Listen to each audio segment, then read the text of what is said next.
this video tutorial, I decided to do it some sort of like an open range video tutorial where I don't really focus on any IGCSE computer science topic or IB, but I just kind of focus on some things that will be helpful, and not just will be helpful, are very helpful for you for your internal assessment in computer science, or even as a programming project in your IGCSE computer science level. So one thing I wanted to get started with was I wanted to talk about this IB computer science IA approach that I created, which is some sort of like a mind map I created a while ago during an IB workshop. And I think it might be useful for both students and teachers. So if you are a student, you can show this to your teacher. If you are a teacher, I think this would be useful for you because it has been useful for me in practice.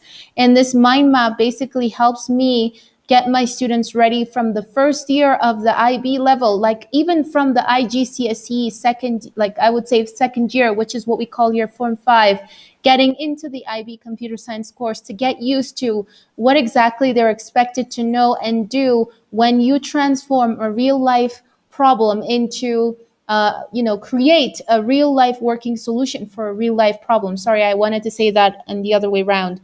So I found this mind map model to be quite useful. A lot of teachers that I've shared this with also find it to be useful, and I hope it also is useful for you. So this basically is a mind map that depicts how IB students for computer science can get themselves ready right from when they are in the first year of IB, or even if you are in your IGCSE computer science years and you're getting ready for your exams. Obviously, when you get to the next level, you're going to decide if you're taking the IB or not. And if not, even if you're not taking the IB and you do come into contact with computer science in the future, this would be helpful. So what normally happens is the first year of the IB course, this is where students start to prepare for their internal assessments, as you can see at the very top of here. And then students get exposed to, you need to get exposed to real world problems. If you're, most of the time I find students are, confused about what exactly should they do for their project for their IB computer science internal assessment, or even a programming project for IGCSE computer science year. So they're really confused as what kind of project and topic would be interesting. And we know that computer science in general is all about creating working solutions to problems. So exposing yourself or exposing your students to real world problems, making use of, video technology-based video tutorials, or not video tutorials, but video clips like those from Great Big Story. You can find that on YouTube, or code.org, or Business Insider, or many more technology-based videos that, show or depict some sort of real world problems or real society problems that we have around us, even now of current. So that's the first thing you need to get yourself exposed to be able to devise solutions and say, oh, hey, you know what? This is a problem that we currently have in my society, in my environment, could be in your family. And maybe if I create this sort of solution, it could solve it. Maybe if I create this system, if I create this program, and etc. Students, of course, should have already been familiar with Python programming concepts. So this is from the IGCSE years. At least it should be in some sort of intermediate level in Python, familiar with Thinkter and Pygame and all of those concepts. And then reviewing algorithm designs, which involves pseudocode of flowcharts.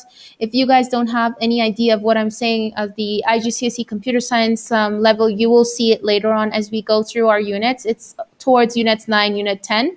So that's what we call algorithm designs, and you basically need to know them so you can kind of sketch out the design of what you want to create your system as for this real world problem. So students need to get familiar with that, needs to know how to design and construct designs of how their program are going to look like, in terms of the interface, using this very famous website that I think most of you know, which is called Lucid Charts or Visual Paradigm, or even another one called Pseudocode DeepJane, which I normally use with my students to get them learning pseudocode. So that's pretty much the very first 3 basic concepts or basic strategies or steps that need to be followed through. And then, of course, the final internal assessment approach 1, which students have to kind of take to understand the process of what they're asked to produce for an internal assessment in computer science, would start where students have been exposed to different kind of real life problems. If they didn't know before, they have watched videos and seen some. They are well aware of how programming works in terms of interface design using thinker, pygame, and other programming concepts. They are also well aware of algorithmic designs using pseudocode and flowchart to depict and show how exactly they would like their interface or system to look like. Now they can start to look at the SDLC lifecycle, which, if you don't know about, it is called the software development lifecycle, and it basically is a cycle of different stages that show how a product involves more of the documentation of how you create a working product solution to this problem you're trying to solve. So students will get familiar with that. They would have to produce some sort of, or you as a student would have to produce some sort of example of an SDLC lifecycle proposal. It's sort of like a proposal document, like you would say the plan for an architect. Well, for computer scientists, this is kind of like a proposal before you actually create your system. So it's like the documentation of how you're going to create this working solution to the problem that you want to solve.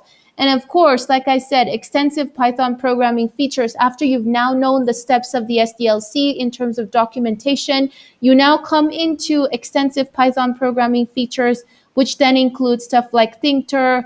So that's when you get to learn how to use stuff like controls, buttons, wrappers, because sorry about that, guys, because thinker is an extension in Python specifically that you use to create front-end user interfaces and, of course, connect that to the back-end database, which is usually exactly what they want you to do as well in the internal assessment when you create your own internal assessment. So that is, like I mentioned, in connection to reviewing, this is where students, or where you need to review the database concepts, which is like, this is where you use software like SQLite. I mostly advise my students to use SQLite for database connection with front end, even when they're creating websites, professional websites, that they have to connect to the database. So you would need to learn how to use databases, because you would need to understand how you can connect your front end when you create a form and you're asking users to enter information, how that information is going to be stored at the backend database. So you need to know how to create database tables, relationship between tables, how to establish primary and foreign keys, how to even run a query, so that you can actually run a query to show, for example, how many people have bought certain things from a product, for example. So these are concepts that my students normally get familiar with, or I expose them to kind of prepare them for this final internal assessment so they are confident with it. And this also applies to those of you in the IGCSE computer science years for projects that you would want to create. Finally, after all of that, this is where you now work on producing a product solution prototype, which is based on the real life problem that you are trying to solve. And so this is what we call the IA, or I call it the IA replica. So after having gone through all of the previous stages, students are now presented with a real life problem scenario and are asked to develop. So what I normally do, which is what I'm going to show you today, is I normally present as some sort of like real life problem scenario. Sometimes I devise these problem scenarios based on situations in our current society. And then I ask students to create a system for this problem, a system that can solve the problems that this scenario I have created does have. And so they are allowed on their own free will to design the system as they like, and include extensive features as they like, of course, connecting it to the database. So students are presented with this real life problem scenario. They are asked to develop their own individual solutions to the problem, going through the stages, like I said, of the product development, and of course the software development lifecycle, SDLC that we mentioned before. And they would also need to use the knowledge of databases to connect the front end GUI, which is the graphical user interface of the system, with the back end. So at this stage, students have now been aware of the main concepts that they can apply to create this working solution, which is exactly what is known as the internal assessment. Thus, it is called the IA replica. And so those of you in your IGCSE computer science years, this can also be a plan that can help you prepare for any programming projects that you are asked to do. Now, of course, when I mean for the IA, they don't really specify what kind of programming languages you should use, but most ideally, it is recommended to use Java programming language as opposed to Python. So it's important. So, as I was saying, guys, the second to the last step will be the product development initiation. So, students begin the process of creating the product solution based on the scenario that they are presented with their teacher, or a scenario that you have seen based on a problem you would like to solve around you. And then finally, the product solution would be produced and tested. So, mind you, this is all in the first year of the IB Computer Science year. And of course, in the second year of the IB Computer Science course, this is where students now can, tackle any real life problem of their choice with a client, of course. And then they already know the steps, which means by the time you finished all of this, up to the stage here, you already know the steps that you need to go to create a proper working solution. And so you are ready to create your internal assessment. So I hope this was useful for, like I said, both students and teachers. This is a computer science IA approach that would really help. I feel would really help a lot of computer science teachers that are really having difficulty on how to get students ready to produce a correct and should I say, logical internal assessment project, or even a general programming project at the end of the day that does actually make sense.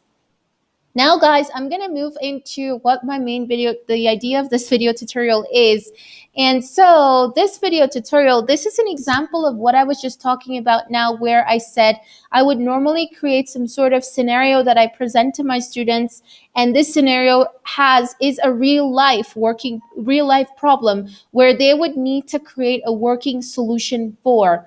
So this example of this scenario is called the Aliniz remote patient monitoring system. And this is the logo I created in Canva. So I really do advise you guys to always make everything you do about your system or program or whatever it is for any programming project or internal assessment, try to make it unique so that it is something that is not replicated, because that's what they want to see. The IB, that's what they want to see when you go to university and so on, is the originality and creativity of your work. So this is an image that was designed. I designed it just quickly on Canva, and I'm going to use it for the system, which is what I'm going to talk about.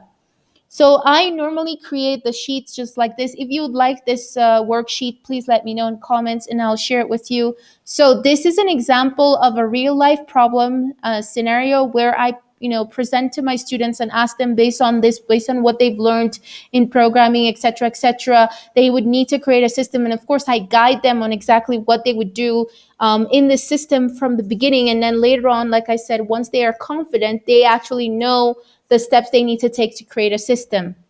So the project title is Tracking the Quality of Health Services and Medical Outcome of the Clinical Visits to Encourage Proper Health Behavior Outside Hospitals Among Patients. So this project is basically aimed at when patients go and visit doctors, especially in this situation now where many patients cannot really go for multiple visits because of the pandemic. But when they do go, they get they get diagnosed by the doctor, they receive the dosage of what they need to take for treatment. And then they have to kind of, take that for a week or so, and then they go for the next doctor's follow-up appointment. The only problem is most of the time doctors would like to track their patients every day once they start treatment, but they're unable to do so. So this system is supposed to help doctors track their patients' health progress based on the, dosage or medication that they've given them and dosages that they're taking.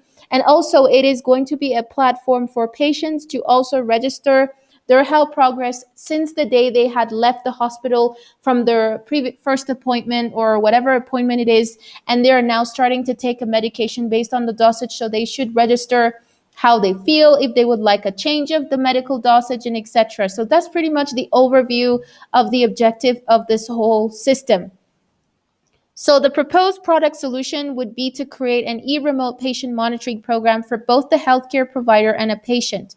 Now, the problem scenario, I try to be as descriptive as possible when I give problem scenarios to my students, because I feel that that would help them better understand what we mean by real life problems and what the context is, so that they know exactly if they want to create their own, what they're expected to do. So this problem scenario is basically what I just explained to you right now, that this Aliniz healthcare provider system is supposed to monitor patients' health progress from recent, appointments with doctors, and request medication or dosage change if needed from the doctor, and the doctor can also keep track of their patients, thus improving the health service and the medical outcome of clinical visits. So you can please pause the video if you would like to read this in more depth to understand exactly what the scenario does present. But I'm going to move on just to save video time so it's not too lengthy. So normally I give these projects in the initial stages as group work. So students are divided into groups and they can each individually work on some part of the system. But I would advise it is always good to work on it individually as well so that you actually understand the whole process of creating a system, because for your internal assessment in IB computer science, you're going to have to create your own system from scratch. I normally put information. If you guys noticed, I said that your group, from this instruction here, it does say that your group will need to create a unique logo for the e-patient monitoring, remote monitoring system, which you would need to include in your program using the Pygame module. And so if you're not familiar with the Pygame module, I'm going to talk a little bit about it in the program. I will show you today, but it is a module that we use to insert audio, video, etc. into your program to make it more user-friendly and interactive. Your group will also need to include audio soundtrack. So again, this is possible as a result of having the Pygame module imported in the Python. And again, guys, this is a scenario that you can replicate in Java as well using the application window builder extension in Java Eclipse. If you would like to know more about that, or if you would like a video tutorial on how to do that, please let me know in the comment section as well. I also said that the patient would need to provide a feedback of their entry, telling them if they're fine or if they would need to contact an assigned healthcare provider. So that would be after their patient's appointment. And then I kind of give them some, links of where they could go to create the program. So for example, for some students who don't have Python installed or the Pygame module installed, you could do it in REPL.IT. If you guys have watched my previous video tutorials, I always create my programs in REPL.IT for this video tutorials for easy clarity. And then for the logo, I like to use Canva. Sometimes I also use another one called Lunapic, which is very good for imagery as well. Audio soundtrack for, creating normal MP3 audio soundtracks. I like to use this one. Sorry, it doesn't open for me, guys. Sorry. I need to do a human check for some reason. I'm going to ignore this for now. And then I think I could do this later on because it does ask me to click. Well, let me try and see if it's going to work, because sometimes these things are always, oh yeah, it doesn't. So it's asking me again. Let's try it one more time. Oops, no. If not, guys, I'm just going to move on because this is just, I'm just going to, okay, so it's loading. So this is how the website looks like. It does ask me to sign in. I'm going to try and see if I can sign in with, my account. So it looks like this, basically, where you can create, you can type in text, and then you can just determine a type of voice that you would like to use. For example, Emma US. And then you just basically convert your text into voice, and you can play it, and then you can download it and you can use it for your programs as well. So I really like the concept of voice. I think adding voice does, add something to the graphical user interface. So I gave this website. You guys can also visit it. And then I usually give the coding segment if my students have never used Pygame before, for example. I give the code segments, and you can also have a look here and use it for how you can use Pygame. But just to give you a warning, this code segment, especially for this part here, has to do with Pygame on REPL.IT, but not Pygame that is actually installed as an extension on your Python software on your computer. If you want the code for that, just let me know in the comments and I'll give you the right code. But it's pretty much also going to contain, for Pygame on your computer, you're going to need to add all of these codings, just this part that you're not going to need at all. Okay, so the essential features of what the system entails, or what you would need to include, which I normally give again, is that there should definitely be a menu for healthcare providers and patients on the program platform to gain access to the right section for each of the above. Obviously, Patients shouldn't have the access rights to be able to make changes for any other patient's medication. That should just be for the registered healthcare providers that belong to this Aliniz healthcare provider service. And so that's also applicable to patients as well. Doctors do not have the right to initially register any patient's health progress. That will be for patients to do. But the doctors or healthcare providers can make changes to the medication and dosages. The second feature is to collect and store feedback from outpatients about their health progress based on the prescriptions given to them from their last visit to the Aliniz Healthcare Provider Center on ground. Of course, remember that this system is an e-system, but the real healthcare service providers are actually on the ground. And then the third one is to create tables to store information about the healthcare providers that work at the Aliniz Healthcare Provider Center and inpatients of this healthcare provider. You will also need to assign unique IDs for the healthcare providers or inpatients. Obviously, when you go to a hospital, your file is being opened as a patient and you are assigned a unique ID. And this also applies to the healthcare providers. So obviously, you're going to need those same IDs to be able to log into this Aliniz healthcare providing system so you can track and register your health and etc. There would also need to be validation checks that will be included in your program to check these IDs, for example, using either presence check, format check, length check, etc. You will also need to create one-dimensional arrays and the tabulate function, which if you guys are not aware of, please watch my previous video tutorials on the computer science paper solutions.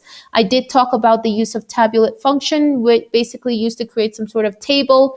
So that's going to be used to create tables from the database, which in this case, we don't have a database. We kind of just store information in one-dimensional arrays or list, which act as the database here. So it says it's used to create database tables with reasonable fields and information included in these tables to store the information that have been received from patients and healthcare providers separately. The fifth feature is to create a menu with options for the healthcare providers to provide access about specific the patients. Sorry about that. So it's create a menu with options for the healthcare provider to access information about specific patients. This is supposed to be patients guide. It's a typographical error. Specific patients using their IDs and the ability of these healthcare providers to be able to make updates on prescription treatments or delete certain no longer needed prescriptions or information on the database table. There should also be a menu for the patients to access to information about their assigned healthcare provider, making specific requests for change of prescription treatment or change of healthcare provider, or request or book a follow-up appointment at the healthcare provider center. Now, these are the detailed features. The program I'm going to show you today, guys, that kind of replicates what these features are. It's just pretty much straightforward. It doesn't necessarily include the section where healthcare providers can delete a patient's record that is no longer active or has finished a certain dose. But it does show you the main features, just what I've mentioned here from 1 to 5. A patient feedback section should also be included in your remote patient monitoring system so that outpatients can provide feedbacks about the usability of the program system, and this patient feedback would need to be stored in a table as well using the tabulate function. Finally, I always include this, and I always say that my students should try to be as creative as much as they can and include any extra features that they feel is necessary. And this is kind of a simple snapshot of some sort of how the interface would look like. Now, I'm just going to run you through the program itself. So the basic outlook of this program that I'm requesting, or, based on the system that we are supposed to design, the outlook would be, of course, we will use the Pygame, we'll use the tabulate to create the tables, the REPL-IT. Now, this is how you need to import audio in REPL-IT. You have to say from REPL-IT import audio, the Pygame in it, so that you can initiate Pygame, and this is useful for your audio and also for the images that you're going to be including. And I pretty much just put one image in here. And then, of course, this white is a variable that will be created to create some sort of background, which I think mine was not exactly white. It was kind of dark, kind of like darkish cyan blue, sort of like that. So you can get the codes for this if you search up HTML code, HTML color code picker or color picker. You can get it from W3 Schools. I usually like W3 Schools. You can basically find them there, and you can decide which kind of color code you want to use for the background of where your image would show on this REPL It console here. And then the width and height of your frame, that is how big the image would be. And then this, of course, is the code to set it. So remember, guys, this whole part and section starts from here actually is specific to Pygame when you are using the REPL It, but different from when you're using Pygame on your computer system in Python. And then all of these one-dimensional arrays are just used to store the information that was requested.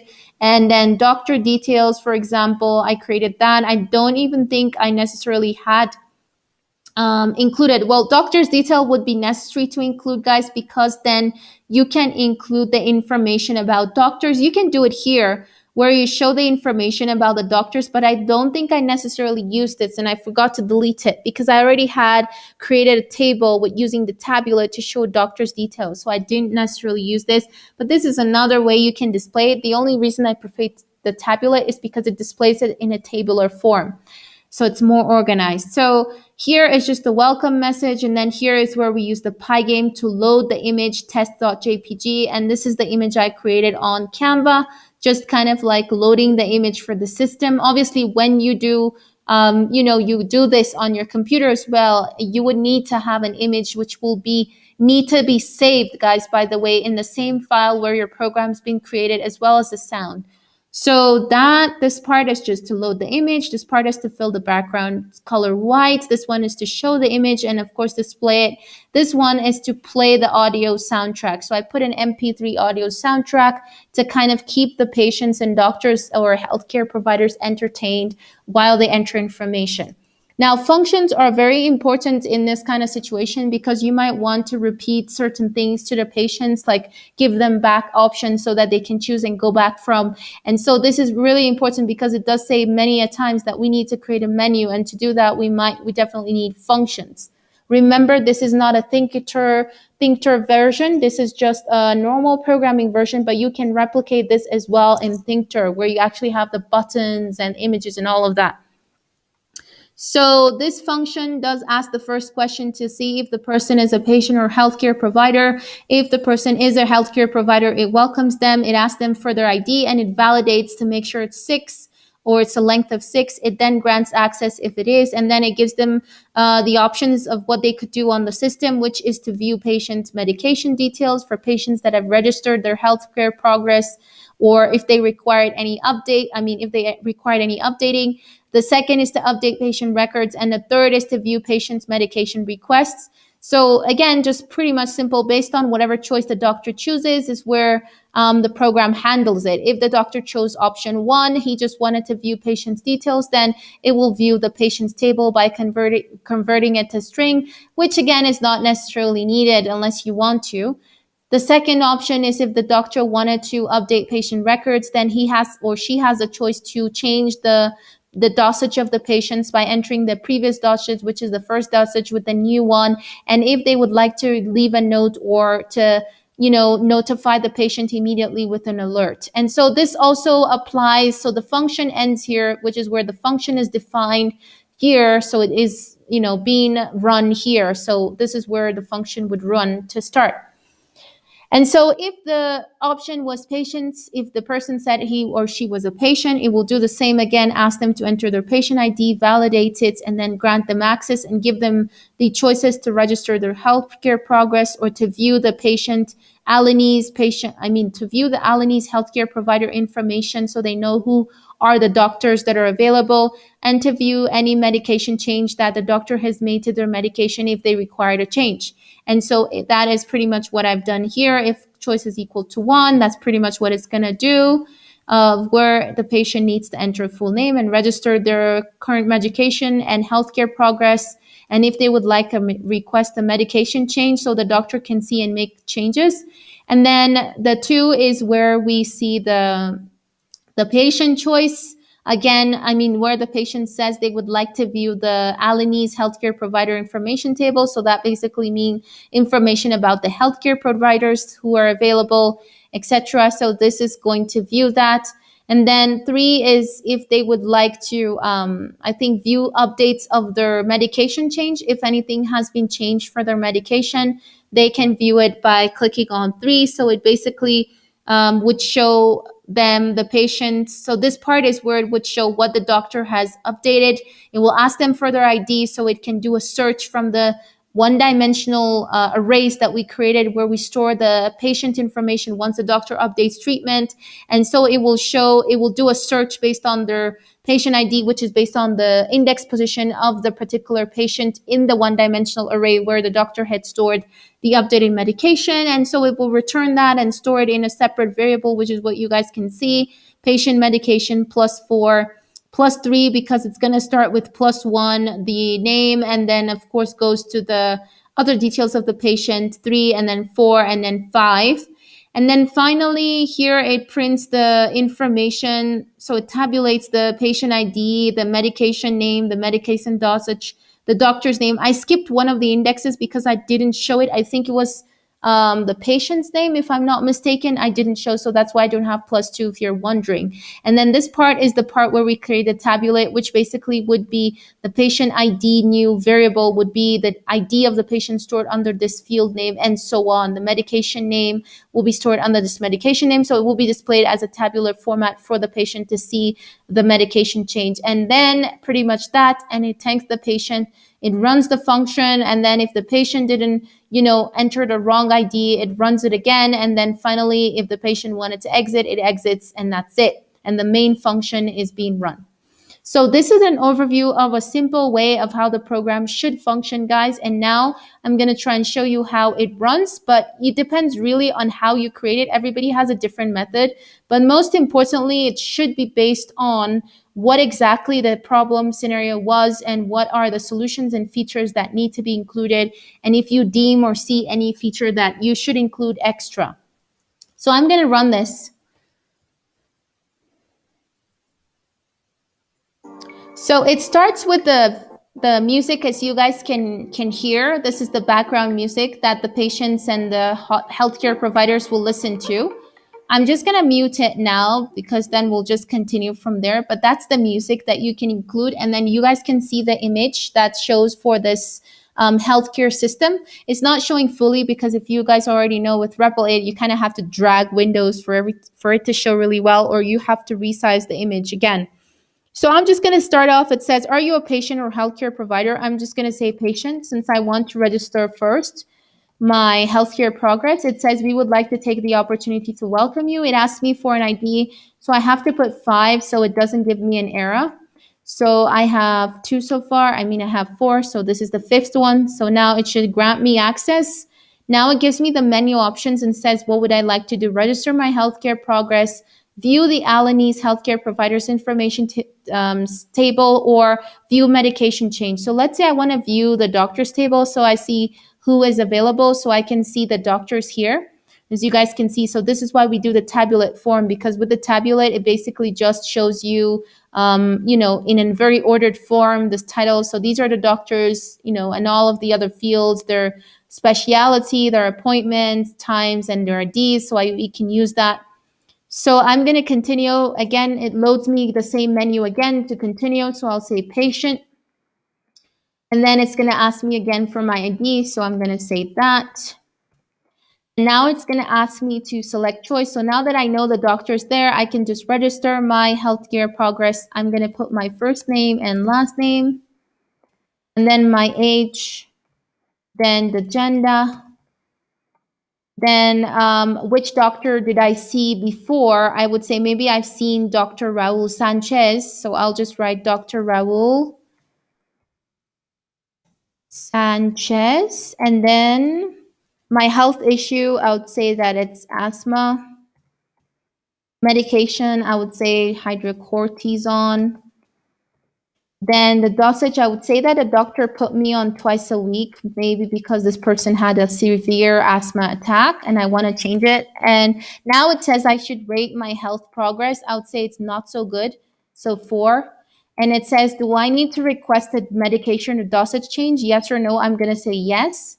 And it says, can you provide us with more details of why you would like a change in your medication? I would say because I could say, because I am experiencing fast heartbeats. And then I will go down, and then it says the next one, thank you, Alicia. So thanks the patient. Now it comes down and says, are you a patient? So let's say I'm a healthcare provider.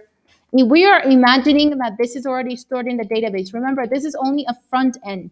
Ideally, all of the information I just entered as a patient should be stored in a database so that even if this program is closed and loaded and I start as a healthcare provider, I can still access this information. But because this is just the front end, we're going to continue from here. So healthcare provider, it says enter your doctor ID. So I'm going to imagine that myself, I'm Dr. Raul. So I have the ID of DAL 101. So DAL 101. Now it says, please select your choice. So let's say I want to view medication details for patients. Before I update anything, I want to check if I have any sort of, request from a patient where I have to make a change. So I'll click on option 1. And so I can see that Alicia, 28 years old, female, and the asthma, and this is hydrocortisone and twice a week. And 4, guys, I think it was just a mistake. I need to remove the 4 because I still left it as an index. So 4 has no meaning essentially. So now it says, are you a patient or a healthcare provider? I'm just going to say I'm a healthcare provider again. So because this patient, now I remember what this was supposed to be. This is supposed to, instead of the 4, it should show you the part where the patient said either if they'd requested a medication change, yes or no, so that a doctor knows if he or she needs to change it or not. So please take note of that. Even though it doesn't show here, it should show you that. So just take note of it. So here is patients. So here I'm going to say healthcare provider again, and then I will continue. It says enter your doctor ID again. So I'm going to enter it one more time. And then it says, okay, so what would you like to do? I will say I would like to update patient records. And then now it says enter the patient. So I can easily enter this patient again from the information I had here. Where is that information? Here from the beginning. So again, this information should be visible to the doctor to show. So when in this part here, it should also show that information. It's essential because they need their ID. So in the beginning, if you go to the beginning of the program, here it says, thank you for your time, E101. So there it shows. But again, like I said, if you're creating this program, please make sure you include it here after. This should be before the name. And then here at the end should be yes or no if the patient requires a change. So enter patient ID. So 1012. Now it says medication name. So I'm going to say, well, this patient, according to what I see here, is taking hydrocortisone. So that's what I will write. It says the first dosage. Well, according to the information I see here, which is properly done, is it says it's twice a week. So I will write it as twice a week. And then it says the new dosage, I will reduce it to once a week only. Now it says, do you want to write any note for the patient? I'll say, contact me about your progress, your health progress, I would say, in a week. Sorry, guys. And then now it says, do I want to do an immediate patient alert? I will say yes. So this should be like a thing that will ring for the patient, that kind of notification. Now it's come back again to the new menu after thanking the doctor. So I'm going to say I'm a patient now. And again, I'm going to enter my patient ID. So E1012. And let's say I want to check if I have any medication change, if the doctor has made changes to my medication. So I'm going to say view medication change. Now it's asking me so it can make a search using my ID. So this is where it uses the index positions in the one-dimensional array. And now you can see that I can view the doctor's information. It says once a week medication dosage. You can say medication dosage change. Contact me about your health in a week. And then this is a doctor's alert. And it says, are you a patient or you want to exit? So let's say I want to exit, and that's it, guys. So that's a simple overview of how the program would work. Of course, you can enhance it to however you like. Just make sure that you make your program function properly. And yeah, guys, so that's pretty much it.